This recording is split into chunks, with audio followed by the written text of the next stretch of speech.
Hello, welcome to my bookshelf, and today I wanted to share with you guys all the books that I read in the month of June. I did just come out of a reading slump though, so I should tell you that. But despite that, I was able to finish 8 books this month, and I started about halfway through the month because I hadn't read anything last month, and I was still not really reading until about halfway through this month. So I'm very proud of the fact that I actually finished 8 books. That is just amazing.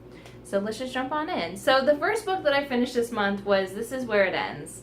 And I really just was disappointed by this book. I just didn't feel engaged with the story and specifically the characters. I didn't really care what happened to them. And I should say, to back up, that this book is about a school shooting. And we get to see multiple different perspectives from multiple different students that are experiencing this horrific event. But despite that, I didn't really feel the terror that I thought I should, reading about something so horrible, and genuinely should be a scary thing to read about. I just wish that it had been better developed. There was a lot of really interesting points that the author was trying to make, but I just didn't feel like it fully succeeded in what you end up reading in the book. So, like I said, I was disappointed. I ended up giving it 2 out of 5 stars. I feel like 2 is pretty low, but 2 is supposed to be like, it was just okay. I didn't mind it. I didn't hate it. It was just okay. Alright, and the next book that I finished this month was The Hate You Give by Angie Thomas, and I absolutely loved this book. I gave it 5 out of 5 stars. It is totally worth the hype, at least in my opinion. Some background about this story. So the basic inciting incident of this story is that our main character Star is the sole witness of the killing of her friend. So they were pulled over by a police officer. They were both unarmed, and the police officer ends up shooting and killing her friend Khalil.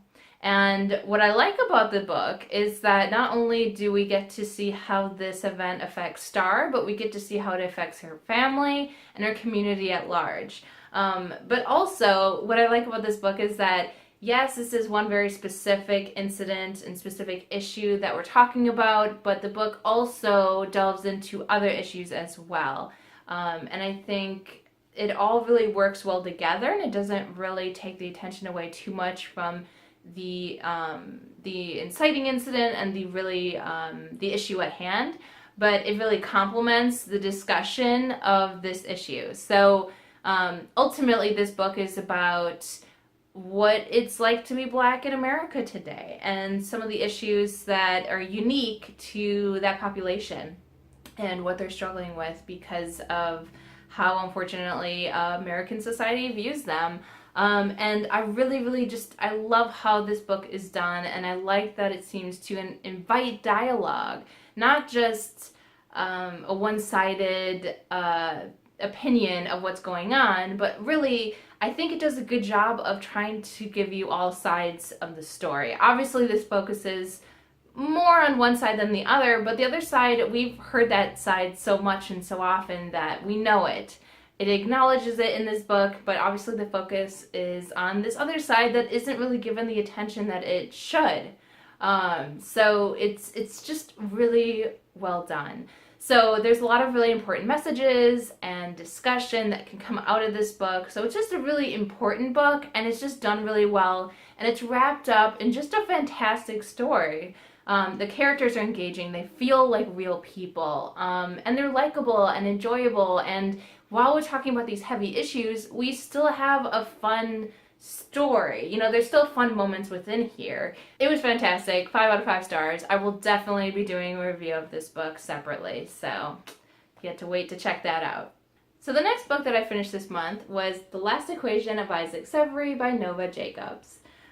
This is a mystery book, and I like that there's kind of a little bit of a twist, a little bit of something that you're not expecting from a normal mystery book. So normally, in a book like this that starts off with the death of someone, you expect that because it's a mystery, we're going to investigate the circumstances surrounding their death. It's an apparent suicide here, but we as the reader even know that there's something more going on. It's not just a simple suicide. It's a very unusual situation. But this isn't a normal mystery, and we're not really following that thread. We do actually find out more about what happened with that, but that's not actually what the characters are trying to do. They're actually just trying to figure out where this last equation is. Our main character, Hazel, is the granddaughter of Isaac Severy, and she gets sent a letter written from her grandfather, and it gives her specific instructions on what to do, and it talks about this really important equation. It really is just her journey and trying to figure out what she's supposed to do, and we also are just throughout the story trying to figure out about this equation, what it is, what it means, where it is. It's a really interesting twist, I think, on a mystery, and I just thought it was really well done. It's just a fun story as well. There are some dark issues, talked about here, some serious issues. It makes sense within the context of the story. And I would also like to say that while this is a mystery about the equation, it's also, I guess, a character study. I don't know if that's even the right word, but we're also delving into the different family members of the Severy family. So interestingly enough, this is actually told from multiple perspectives, and we're getting some insight into this unusual family. And their backgrounds and where they're at right now and just their experiences and how they're dealing with everything. I just think it works really well together. I like that it's not just a straight mystery, that it's about the characters, that's a huge focus of this book. So, like I said, I really enjoyed it, 4 out of 5 stars. So the next book that I finished was Stay Awake, and I believe it's Dan Sean. But anyway, this is a short story collection. They're all very creepy and dark in tone, which I personally love. I love that kind of thing, but not everyone likes that, so I just want to warn you. I think that the writing in here is fantastic. I was really engaged right away, but I noticed this with another short story collection I read recently, that the short stories felt unresolved to me. Like, it just felt like a sudden ending for most of these, like we were missing the rest of the story. I don't know if that's a normal thing in short stories, but because almost all of these stories were like that, I'm going to just assume that that's a fairly normal thing, which just makes me wonder if maybe short stories aren't exactly my thing. But I do think that all these short stories would be really interesting to discuss with someone and kind of get someone's opinion on. It seems like open for discussion, and it's kind of, it's not like wrapped up in a neat bow, so it's left for interpretation.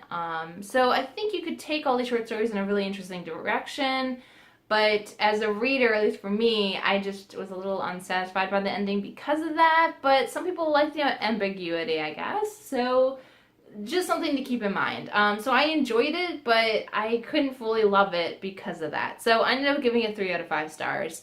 The next book that I finished is Dad is Fat by Jim Gaffigan.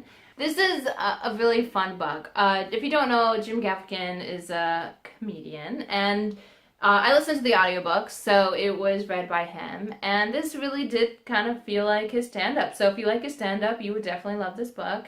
I know I did, and yeah, this actually has a theme, whereas I think stand-up doesn't normally have a specific theme, kind of holding all the jokes together.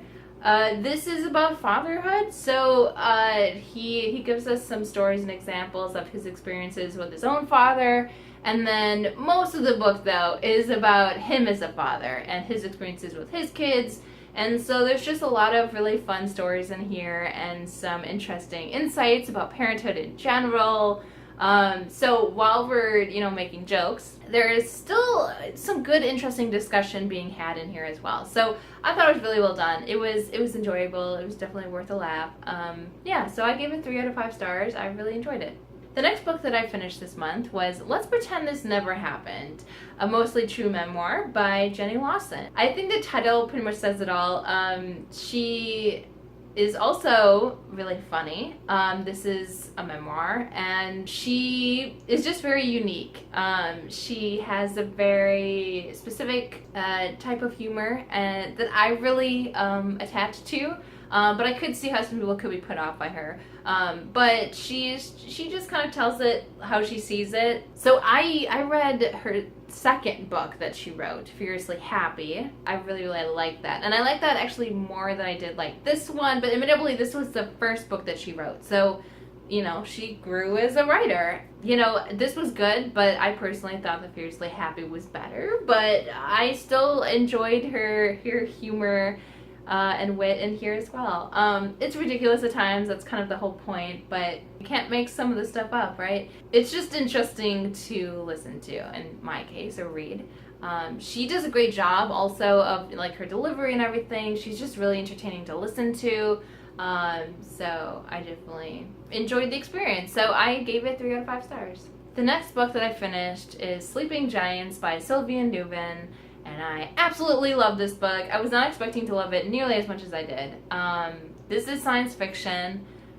I don't want to give too much away, but I will just say that at the very beginning of the book, there's the discovery of this giant metal hand that was just kind of found out in the middle of nowhere, along with these mysterious panels that have writing on it that is not in any human language that we are aware of. So that's kind of the setup of the story. I will leave it at that. And this is told in a series of interviews, which is unique. So kind of like Illuminate Files, except this is pretty much exclusively just interviews, so it's just dialogue. And I listened to the audiobook, and I think it really heightens your enjoyment of the story if you listen to the audiobook.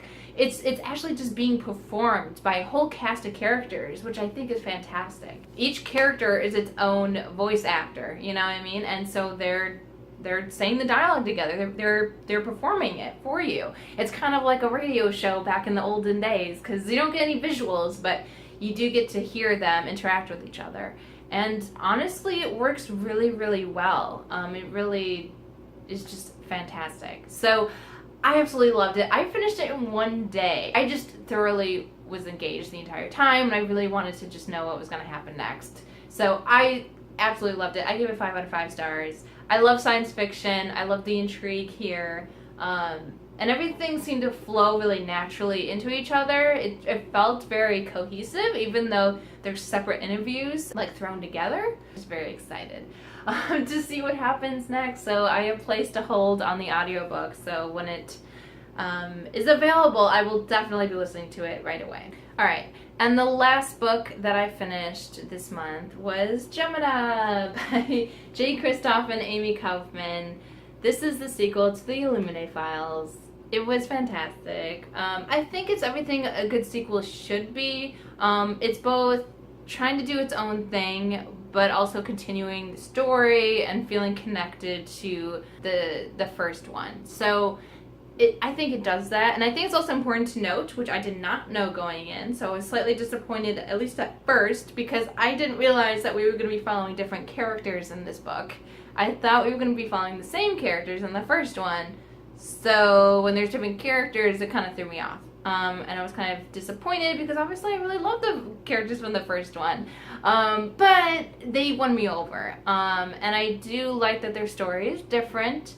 But I will say that there's definitely some similarities between the characters. They feel almost too similar to the characters that we met in the first one. They have different backgrounds, but ultimately they feel somewhat similar. So I wish that they were more different and unique, but maybe they are, and I just have, misremembered the first one because it has been a while, but these kind of did feel like the characters a little bit in the first one. So that's a little bit of a disappointment, but I will say what is here is really enjoyable. It is quite a quick read and definitely a thrilling ride and just interesting. So I gave it 4 out of 5 stars. Alright, so those are all the books that I finished in the month of June. Please let me know what you think, and as always, thank you guys so much for watching this video, and until next time.